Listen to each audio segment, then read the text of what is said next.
Hello, hello there, my lovely individuals. This is day 2 of 31 days of horror movies. And we are going to be watching the original Texas Chain Saw Massacre.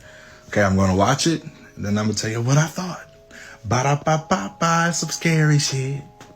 Okay, so we're about 45 minutes in, and here's what I have to say so far. Why? Why? Why? Why are we letting random people that we say look weird into our car? Why are you going into an abandoned house where you hear strange noises? I know it was the 70s, but still. Really? Yeah. Yeah, let's keep watching. Also, real quick, the men and how they was dressing back in the day is giving very slutty tease. I said, oh, all this denim and this this openness. I love it. But we are meeting Leatherface for the first time. And Leatherface,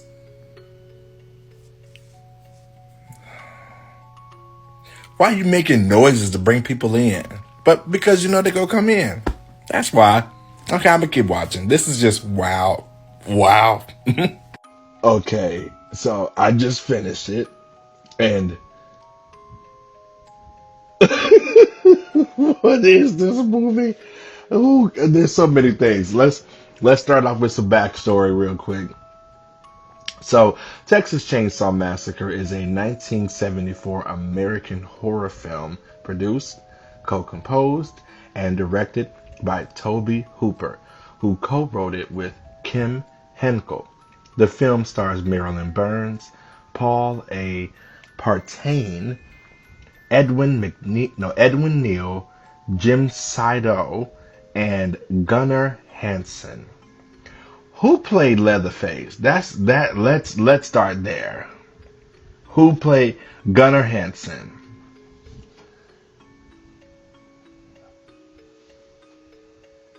Gunnar, may you rest in peace. He played the mess out of this role.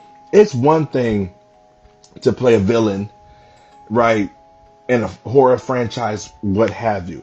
But to play someone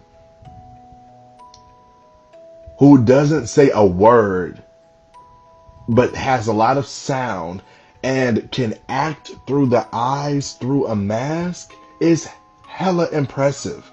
And I loved how with the main character, the main girl, how I'm not gonna spoil it, but things happen, and she finds herself trapped somewhere, and you just see the progression of like her her eyes coming from this pure innocent like bystander to this rage of wanting to be free and get away from these folks. Like one thing that impresses me so much with these movies back in the day were they could do so much with what they had.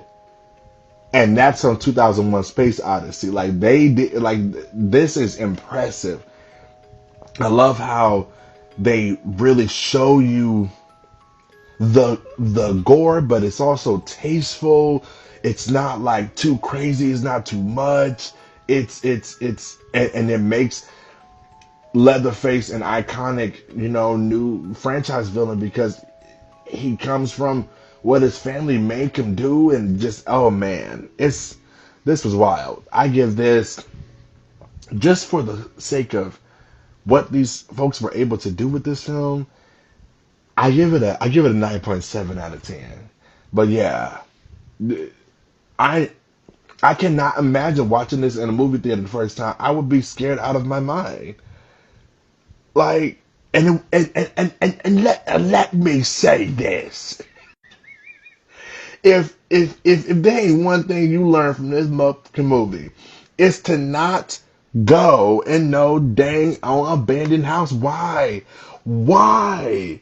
Why? And don't let nobody in your house, in your car, random off the street, and then you go be Let me not spoil it. Anyway, just wanted to come back and say, please join me for tomorrow's movie, The Third Night, which I'll be watching Nosferatu 1922. All right.